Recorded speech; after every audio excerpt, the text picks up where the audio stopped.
गत रविवार के सत्संग में हम लोगों ने 6वें अध्याय के 19वें श्लोक तक चर्चा की थी।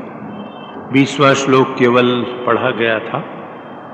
20वें श्लोक में भगवान कहते हैं, यत्रोपरमते चित्तम निरुद्धम योग सेवया यत्र चैव आत्मना आत्मानं पश्यन् आत्मनि तुष्यति। हे अर्जुन, योग के अभ्यास के द्वारा, योग सेवा से योग को जीवन में उतारने के कारण जिसका चित्त निरुद्ध हो गया है, एकाग्र हो गया है, रुक गया है, जिस अवस्था में चित्त उपराम हो जाता है, सब जगह से लौटकर आ जाता है, और तब उस अवस्था में जब व्यक्ति आत्मना आत्मानं पश्यन्, अपनी शुद्ध बुद्धि के द्वारा ही अपनी आत्मा का दर्शन करके आत्मनि एव तुष्यति, अपने आप में तुष्ट हो जाता है। ये इसका सरल शाब्दिक अर्थ है कि हे अर्जुन, योग सेवा के अभ्यास से जब व्यक्ति का मन स्थिर हो जाता है, सभी ओर से उपराम हो जाता है, और तब वो अपनी शुद्ध हुई सूक्ष्म बुद्धि के द्वारा आत्मा का साक्षात्कार करके अपने आप में संतुष्ट हो जाता है। 6वें अध्याय का नाम आत्म संयम योग है। आप जानते हैं, इसमें भगवान ध्यान योग की विशेष चर्चा कर रहे हैं, किंतु योग के कुछ ऐसे अंग हैं, उसकी ऐसी विधाएं हैं जो सभी में समान है। चाहे हम ज्ञान योग के साधक हों, कर्मयोग के साधक हों, राजयोग के साधक के लिए तो है ही, भक्ति योग के साधक हों। अब इस श्लोक को हम साधना की दृष्टि से देखें। आपसे एकाधिक बार निवेदन किया गया है, आपकी सेवा में ये बात बार बार कही गई है कि हमारी साधना का सर्वस्व हमारा मन है। साधना मन से होती है, तन से नहीं। तन का अभ्यास तो विभिन्न प्रकार के अभ्यासों से, सर्कस करने वाले, एक्रोबेट करने वाले और बहुत से ऐसे लोग जो व्यायाम आदि का प्रदर्शन कर लेते हैं। साधना का संबंध मन से है, और मन से जब संबंध है तो मन को साधने के उपायों पर विचार करना पड़ेगा। यहाँ इस बात की ओर हमारा विशेष ध्यान जाना आवश्यक है कि अपने मन को मुझे स्वयं ही ठीक करना पड़ेगा। कोई व्यक्ति मेरे मन को ठीक नहीं कर सकता। बहुत बार ऐसी भ्रांत धारणा रहती, और हम लोगों के पास तो बहुत लोग आते हैं, उनको ऐसी भ्रांति है कि ये सन्यासी साधु कुछ स्पर्श करके, कोई गोली खिला के, कोई रुद्राक्ष की एक माला दे के कर मन ठीक कर देंगे। किसी के करने से मन ठीक नहीं होता है, व्यक्ति को स्वयं प्रयत्न करना पड़ता है। मन की सारी योजना, मन का सारा अनुभव स्वसंवेद्य है, पर संवेद्य जो दूसरों को भी मालूम हो जाए। छोटा बच्चा रो रहा है, बच्चे के रोने की आवाज़, बच्चे की आंखों के आंसू, उसका कष्ट दूसरे लोग देख पर संवेद्य है, उन्होंने समझ लिया। किंतु बच्चा भूख से रो रहा है या पेट के दर्द से रो रहा है, ये केवल बच्चा जानता है। उसी प्रकार अपने जीवन पर जब हम विचार करते हैं, अपनी ओर दृष्टि डालते हैं, तो ही हम अपने मन को समझ पाते, मन को देख पाते हैं। साधना का प्राण है आत्मनिरीक्षण, और विशेषकर योग तो एकदम बिना आत्मनिरीक्षण के, अपने मन को देखे बिना कोई व्यक्ति जीवन में साधक या साधिका नहीं हो सकती। उसे अपने मन को देखकर उसे सुधारने का प्रयत्न करना पड़ेगा। यही मन चित्त कहा जाता है। अब भगवान कहते हैं कि योग सेवया निरुद्धम चित्तम यत्र उपरमते। योग सेवा के द्वारा, योग के अभ्यास के द्वारा एकाग्र किया हुआ चित्त जब उपरामता को उपलब्ध होता है। ये दो बातें विशेष रूप से ध्यान देने की हैं। चित्त की एकाग्रता योग के अभ्यास से ही प्राप्त होगी। योग सेवया निरुद्धम चित्तम, भगवान कहते हैं योग के अभ्यास के द्वारा निरुद्ध हुआ चित्त, अर्थात योग के अभ्यास को छोड़कर चित्त को, मन को निरुद्ध करने का, रोकने का और कोई उपाय नहीं है। वो केवल ये ध्यान योग, राजयोग नहीं, कोई भी योग, भक्ति योग से भी संभव है, ज्ञान योग से संभव है। योग का अभ्यास करना ही पड़ेगा और योग के अभ्यास के द्वारा जो चित्त, जो मन एकाग्र हो गया है, उस मन को उपराम करना पड़ेगा, या चित्त की एकाग्रता की अवस्था में मन उपराम हो जाता है। उपराम माने बाहर सब ओर से हटकर इष्ट में आ जाना, अपने आप में सर्वथा विचार शून्य हो जाना। तो मन उपराम कैसे हो, चित्त एकाग्र कैसे हो, ये दो बातें इस श्लोक के इन प्रथम दो पदों में है। योग की सेवा से चित्त तुम्हारा एकाग्र होगा और उपराम किससे होगा, इस पर अपन विचार करें। जो मन उपराम नहीं है वो भागता है, बाहर भागता, बहिर्मुखी मन। अंतर्मुखी और एकाग्र मन को उपराम मन या उपराम चित्त कहते हैं और बाहर भागते हुए चित्त को बहिर्मुखी चित्त कहते हैं। अब हम अपने अनुभव से देखें, आप हम सब जो यहाँ बैठे हैं अपने पर विचार करें। अपने पर विचार करने का तात्पर्य अपने मन को देखें। हमारे मन का स्वभाव ही है भागना। कठोपनिषद में तो ऋषि ने ये कह दिया, परांचिखानि व्यतृणित स्वयंभू तस्मात् परांग पश्यति नान्तरात्मन।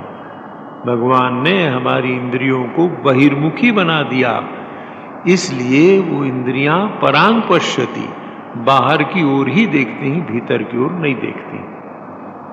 अब ये उपनिषद की वाणी और गीता के इस उपदेश को स्मरण रखकर हम अपनी ओर देखें, अपने चित्त की ओर देखें, अपने चित्त के स्वभाव को समझने का प्रयत्न करें। चित्त के स्वभाव को हम जितना अधिक समझ पाएंगे, चित्त के निरोध में, चित्त के संयम में वो उतना अधिक सहायक होगा। चित्त का दमन नहीं किया जा सकता है। तात्कालिक दमन, शम दम की बात हम सब ने सुनी है। चित्त के स्वभाव को जाने बिना जब हम उसके दमन का प्रयत्न करते हैं, चित्त में उठने वाली वृत्तियों को, भावनाओं को, वासनाओं को हठपूर्वक दबा देते हैं, तो वो फिर विस्फोट करती है और ऐसा विस्फोट होता है कि जिसको हम समझ नहीं पाते हैं कैसे हुआ। जीवन में इतनी जो विकृतियां, इतने मनोवैज्ञानिक डॉक्टरों के पास जो मरीज लाए जाते हैं, उसके मूल में ये बात है। बहुत से कारणों में एक ये विशेष कारण है, ऐसे रोगी अपने चित्त का, अपने मन का दमन करने का प्रयास करते हैं। चित्त को उपराम करने का उन्होंने कभी प्रयत्न नहीं किया, मन को समझने का प्रयत्न नहीं किया। तो आइए मन को सोचें, हमारे चित्त का स्वभाव क्या, कहाँ जाता है आपका मन, मेरा मन। थोड़ी देर भी अगर हम शांति से बैठकर सोचें तो हम पाएंगे हमारा चित्त सुखोन्मुखी है, सुख की ओर जाता है। जहां भी आप देखें, सुख के अनंत प्रकार हो सकते हैं, सांसारिक सुख के, और जो व्यक्ति जिसमें रुचि रखता है और सुख की आशा रखता है, तो ये हमारे मन का स्वभाव है। आप विचार करके देखेंगे तो हमारा मन वहीं जाता। चित्त क्यों चंचल होता, उपराम क्यों नहीं होता? चित्त ने जिन सुखों का अतीत में अनुभव किया है, इस जन्म में, इसके पूर्व जन्मों में, उन सुखों की ओर तुरंत जाना चाहता है। जिस व्यक्ति ने, जैसे भोजन का अभ्यास, जो लोग आमिषाहारी हैं, मांस, मछली, अंडे आदि खाते हैं, ऐसा व्यक्ति, और एक जो निरामिष आहारी है, जिसने जीवन में कभी मांस, मछली, अंडे खाए नहीं, जो रसगुल्ला, मालपुआ उड़ाने में लगा है, ऐसे दो व्यक्तियों का चित्त, जो मांसाहारी है, आमिष प्रिय है, उसका चित्त भोजन के संबंध में कहीं निमंत्रित तुरंत जाएगा, चलो वहाँ आज जाएं, शायद चिकन रोस्ट मिले, चिकन सूप मिले, बोनलेस कीमा मिले। एक व्यक्ति जो मालपुआ, रसगुल्ले का आदि है, वो उस प्रकार जाएगा। क्यों? जितनी बार मांसाहारी व्यक्ति ने इस प्रकार के मांस के खाद्य खाए, उसको अच्छा लगा। निरामिष आहार करने वाले लोग लड्डू पूड़ी, मालपुआ, मोदक जो उड़ाए वो अच्छा लगा, इसलिए भोजन का प्रसंग आने पर चित्त वहां जाता है। प्रसंग न भी आए, भोजन करने बैठे, सूखी रोटी मिली है तो याद, अरे वहां निमंत्रण में गए थे, कैसी बढ़िया घी की पूरी मिली थी। इसका तात्पर्य क्या है? अगर अपने मन से हम पूछें शांतिपूर्वक, ये लगातार चलने वाला और कठिन कार्य है, किंतु परिणाम बहुत सुखद है। अपने मन को समझने के लिए समय देना पड़ेगा, विचार करना पड़ेगा, धैर्य रखना पड़ेगा। आगे भगवान उसकी बात कहते हैं। तो हमारा चित्त उपरत क्यों नहीं हो रहा है? तो हम देखेंगे कि हमारे पूर्व या अतीत के अनुभवों से मिलने वाले सुखों की ओर बार बार मन दौड़ता है, और क्योंकि हमने विवेक को जागृत नहीं रखा, मन को या चित्त को एकाग्र करने की जो प्रक्रिया है, उस प्रक्रिया का, योग का अभ्यास नहीं किया, इसलिए मन हर बार हमको छलता है। अरे यार, इस बार ऐसा नहीं होगा, पिछली बार ऐसा हो गया था, भोजन कच्चा रह गया था, इसलिए उतना अच्छा नहीं लगा, इस बार तो बहुत अच्छा बना है। आजकल भुट्टे का दिन है, बहुत नरम भुट्टे मिलते हैं, तो अभी स्वीट कॉर्न सूप बहुत अच्छा होगा। पिछली बार सूखे भुट्टे का बना दिया था। पिछली बार वही, कितने पिछली बार कॉर्न सूप खाकर पेट बिगड़ा, ज़्यादा खा लिया तो कष्ट हुआ, ये मन भूल जाता है और तुरंत सुझाव दे देता है कि इस बार दुखपूर्ण नहीं होगा। ये बहुत बड़ी भ्रांति है, बहुत बड़ी माया है। आज मिलने वाला सुख कल के दुख का कारण होता है। स्वामी विवेकानंद जी ने कहा कि देखो, सुख सदैव कांटों का मुकुट पहनकर आता है। यदि तुम सुख का आलिंगन करोगे तो कांटों की चुभन भी तुम्हें सहनी पड़ेगी। संसार का कोई भी सुख दुख रहित नहीं है, केवल परमात्मा में लगा हुआ चित्त ही दुख रहित सुख का अनुभव कर सकता है, अन्यथा नहीं। तो चित्त उपराम कब होगा? उसकी एकाग्रता तो योग अभ्यास की बात है, वो बाद में अपन उस पर विचार करेंगे, किया भी है आगे। हमारा मन, हमारा चित्त उपराम कब होगा? तो उसकी पहली शर्त यह है कि हमको अपने अनुभवों से समझ लेना पड़ेगा कि आज तक इंद्रियों और मन से जो सुख मिले हैं वो तात्कालिक रहे हैं और परिणाम में दुख देने वाले रहे हैं। किस लिए दुख देने वाले रहे हैं? इसलिए कि संसार के सुखों का स्वभाव ऐसा है। भगवान कृष्ण ने क्या कहा गीता में? अनित्यम असुखम लोकम।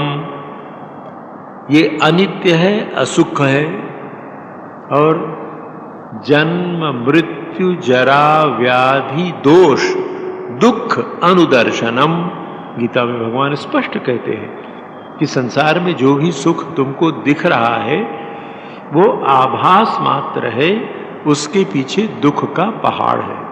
तो जीवन में जब तक विचार के द्वारा, विवेक के द्वारा, सत्संग के द्वारा, प्रार्थना और उपासना के द्वारा हमें ये उपलब्धि नहीं हो जाएगी कि अंततः ये संसार दुखमय है, तब तक चित्त उपराम नहीं होगा। कहीं ना कहीं उसको आशा रहेगी, महाराज इतना हो जाए तो सब कुछ ठीक हो जाएगा। कितने लोग आप लोगों के पास भी आते हैं, हम लोगों के पास भी आते हैं, उनको ऐसा धोखा, ऐसा भ्रम, हमें भी ऐसा भ्रम है, पर प्रार्थना उपासना से इसे दूर करना पड़ेगा कि परिणाम में प्रत्येक सांसारिक सुविधाएं दुख में परिणित हो जाएंगी। तो दुख का साक्षात्कार, बात अटपटी सी लग सकती है आपको कि क्या कहते हैं स्वामी जी, दुख का साक्षात्कार। दुख का साक्षात्कार इसलिए आपकी सेवा में निवेदन कर रहा हूं कि जीवन में दुख इतना अधिक है कि हम आंख बंद करके उसको देखते नहीं, देखना चाहते, उसका साक्षात्कार नहीं करना चाहते, भ्रम में सुख मिलेगा ऐसी आशा रखते। अभी पिछले बरसात की बात, यहाँ से बिलासपुर जाना हुआ, बरसात जुलाई का महीने, जब बहुत वर्षा हो रही थी उस समय की बात, बिलासपुर जा रहे थे। तो बिलासपुर के रास्ते में 2-3 हड्डी गोदाम है जहाँ जानवरों की हड्डियाँ रखी जाती है और फिर उसको बेचते हैं, विभिन्न कार्यों में आता है। तो 1 किलोमीटर 1.5 किलोमीटर का वो हिस्सा होगा। बरसात में वहाँ विशेष दुर्गंध आती है। तो जिस समय हम लोग जा रहे थे, एक और युवक सन्यासी ब्रह्मचारी मेरे साथ और एक मित्र थे, वर्षा तेज हो रही थी तो गाड़ी वहाँ धीरे चल रही थी। तो वहाँ हड्डी गोदाम पर बड़ी दुर्गंध आ रही थी, कांच बंद कर दिया, फिर भी दुर्गंध आने लगी, गाड़ी धीरे चल। उसी समय हमने देखा एक व्यक्ति, 2 व्यक्ति, एक उसी हड्डी गोदाम के पास एक मरी गाय के शरीर से चमड़ा निकाल रहे थे और हंस रहे थे, आपस में बातचीत कर रहे थे। बड़ी गाय थी, गाय पर बैठे थे और चमड़ा निकाल रहे थे। तो एक मित्र जो थे उनको मैंने कहा, देखो ये यही हड्डी गोदाम के पास बैठे हैं, मरी गाय की देह पर बैठे चमड़ा निकाल रहे हैं, इनको दुर्गंध आती है क्या? दुर्गंध की जो प्रक्रिया है, नाक में जब तन्मात्राएं गंध या दुर्गंध की जाती हैं तो दुर्गंध लगती है। उनके नाक में भी वो दुर्गंध की तन्मात्राएं जा रही थी, किंतु अभ्यास हो गया इसलिए उनको दुर्गंध नहीं लगती थी। और हम लोग कभी उस दुर्गंध में थे नहीं, इसलिए तीव्र दुर्गंध लगी। उसी प्रकार जो उच्च साधक हैं, साधिकाएं हैं, ये संसार उनको दुर्गंध युक्त लगता है, पर हमको वो गोल तकिया लोढ़ अपने पास रखे बिना नींद नहीं आती। क्यों नहीं आती है? उस दुर्गंध के हम अभ्यस्त हो गए। हमको संसार दुखमय है ऐसा लगता नहीं है। मन अभ्यास का दास है। एक तरफ से हमने गलत अभ्यास कर लिया है, अनुचित अभ्यास कर लिया है, रहते रहते इस प्रकार हो जाता है। कई बार बहुत कम ऐसे अवसर जीवन में आए हैं, पर आते हैं। जैसे हमारे कहीं आश्रम नहीं है, भक्तों ने ऐसे स्थान पर बुलाया जहाँ 100 से प्राइवेट आश्रम भी नहीं है, तो कभी वो हमारे किसी भक्तों के घर रुकने की व्यवस्था करते हैं या किसी धर्मशाला या गेस्ट हाउस आदि में व्यवस्था करते हैं। तो एक बार पिछले वर्ष की ही बात है, जाना हुआ औरंगाबाद, औरंगाबाद से जाना हुआ था इस्लामाबाद, शायद उसका क्या नाम है, वहाँ अहमदनगर से उधर जाना पड़ता, उस्मानाबाद। तो उस्मानाबाद में बेचारों ने अच्छी व्यवस्था की, एक गेस्ट हाउस था, मैं था, मेरे साथ एक और हमारा ब्रह्मचारी था और एक सज्जन जो वहाँ से आए थे वो गए थे। तो एक कमरे में बहुत ऐसे देखने में सजा सुजाया था वो कमरा, और उसमें चादर वादर बदल कर दिया। तो कार्यक्रम के बाद रात को जब सोने के लिए आए लगभग 11 बजे, तब तक तो बाहर थे। तो उस कमरे में बड़ी दुर्गंध थी, पेशाब की दुर्गंध थी। तब क्या करें? तो फिर मैंने देखा कि वो चौकीदार हो तो उसको बुलाया, आया क्या? मैंने कहा क्या बात है? तो बोले महाराज कुछ नहीं, उसमें बच्चे लोग थे तो बच्चों के पेशाब की जैसे कोई दुर्गंध न होती, हमको अभ्यास नहीं है, पर जिनको उसका अभ्यास है उनको वो बुरा नहीं लगता है। तो इसी प्रकार संसार के ये सुख परिणाम में दुखमय है, मिले हैं, फिर भी आदत हो जाती है। मिर्ची चबा रहे हैं, आंख से पानी आ रहा है, नाक से पानी आ रहा है, फिर भी लोग खाते हैं। तो देखिए, चित्त को उपराम करने के लिए हमें बार बार विचार करना पड़ेगा, विवेक का उपयोग करना पड़ेगा और सत्संग करना पड़ेगा। ऐसे लोगों के साथ रहना पड़ेगा, भक्तों के साथ, साधुओं के साथ, साधक साधिकाओं के साथ उनका संग करना पड़ेगा, जिन्होंने अंततः विचार में ये बात तय कर ली है कि ये संसार दुखमय है। बहुत कठिन है, सुनने में सरल लगता है। आश्रम में अतिथिशाला बनी हुई है, आप लोग, बहुत सामान्य है, बहुत बार लोग आते हैं। श्री रामकृष्ण देव की एक बहुत अच्छी कथा है, ये चित्त के स्वभाव को बताने के लिए अत्यंत उपयोगी है। भगवान श्री रामकृष्ण देव ने एक उदाहरण दिया। किसी एक गांव में, नदी के या समुद्र के किनारे का गांव था, वहां एक मछुआरिन रहा करती थी, मछली पकड़कर बेचने वाले, ऐसी एक जाति के लोग, ढीमर। तो वो मछुआरिन महिला मछली लेकर अपने दूर के गांव में बेचने के लिए गई। गांव दूर था, बाजार दूर था, तो सारी मछली उसकी बिक गई। बेचने के लिए रुकी थी तो थोड़ी देर हो गई रात को। तो जब लौटने लगी तो देखा कि देर हो गई है। उस बाजार से थोड़ी ही दूर उसकी एक सहेली रहती थी। उसकी सहेली मालिन थी, फूल का काम करती, फूलों के हार बनाया करती थी, फूल का बगीचा था, वो सब फूल का काम करती थी, तो बहुत फूल होता था। तो सहेली के घर गई, सहेली को देखकर बड़ी प्रसन्न हुई। बचपन की सहेलियां थी, गले मिले, अरे बहुत अच्छा हुआ तू आई है। बोले हाँ बहन आई हो, ऐसा हो गया, आज रात में तेरे घर रहूंगी। बड़ी प्रसन्न हुई, साथ में खाई पी, बहुत देर बातचीत होने लगी। तो फिर उसके घर के बाहर एक कमरा था, वो गृहिणी थी, वो अपने कमरे में गई। तो बाहर के कमरे में बहुत से फूल रखे थे, फूल रखे जाते थे रोज।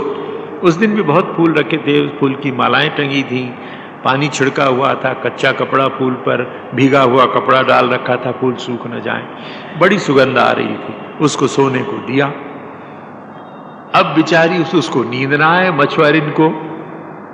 अब वो करवट बदल रही है, रात जब देर हो गई, नहीं सह सकी तो अपनी सहेली को उठाया कि भाई मुझे नींद नहीं आ रही। उसमें क्या बात, तेरी ये फूल के गंध के कारण मुझे नींद नहीं आ रही। तू ऐसा कर, थोड़ा पानी मुझे ला कर दे, ये मछली वाली टोकरी मेरे पास है, उस टोकरी में पानी छींट लो। उसमें पानी छींटा और नाक से लगा लिया और मछली की गंध आने लगी और आराम से सो गई। भगवान श्री रामकृष्ण देव ने कथा बताया। तो देखिए, श्री रामकृष्ण देव, मां शारदा और स्वामी विवेकानंद के जीवन और उपदेश के आलोक में जब हम शास्त्रों को समझने का प्रयत्न करते हैं तो बड़ा स्पष्ट हो जाता है। तो हमारे मन का ये स्वभाव है।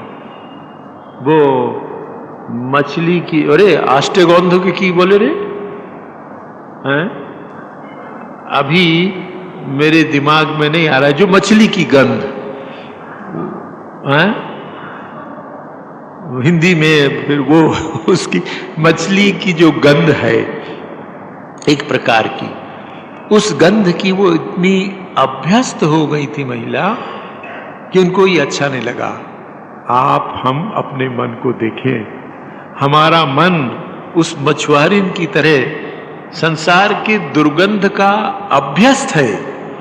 उसको फूल की सुगंध अच्छी नहीं लगती है, कुछ दिन अच्छी नहीं लगेगी। तो उपाय क्या है? योग सेवया निरुद्धम चित्तम। योग सेवा के द्वारा चित्त को निरुद्ध करेंगे। तो कैसे होगा? जो आपसे निवेदन किया, दुख का साक्षात्कार। संसार दुखमय है, ये बात हृदय में बिठा लेनी पड़ेगी। और जिसके मन में एक बार ये बात बैठ गई, चित्त अपने आप उधर से लौटने लगेगा। जैसा आपसे निवेदन किया गया कि चित्त का स्वभाव है वो सुखोन्मुखी है।